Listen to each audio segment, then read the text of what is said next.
প্রায় মাসখানেক আগে ফুটবল লিলির বাল্ব মিশো থেকে অর্ডার করেছিলাম। সেই ভিডিও তোমাদের সঙ্গে শেয়ার করেছি। অনেকেই বলেছিল ফুটবল লিলি নয়, এটা স্পাইডার লিলির বাল্ব। 1 মাস পরে দুটি গাছের একটিতে কুঁড়ি এসেছে। গাছগুলোরও খুব সুন্দর গ্রোথ আছে। আমি তো অপেক্ষায় ছিলাম কি ফুল হবে, তবে পাতা আর কুঁড়ি দেখে মনেই হচ্ছে এটা স্পাইডার লিলি। কারণ ফুটবল লিলির পাতাগুলো একটু গোলাকার আর এত লম্বাও হয় না। ফাইনালি আজকে 4-5 দিন পরে স্টিকটা একেবারে লম্বা হয়ে দাঁড়িয়ে গেছে। দেখে একেবারে আমি শিওরই হয়ে গেলাম এটা স্পাইডার লিলি।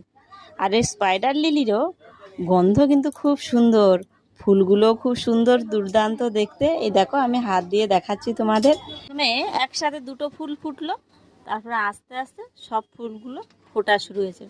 ফুলটার গন্ধ এত মিষ্টি তোমাদের বলে বোঝানো যাবে না।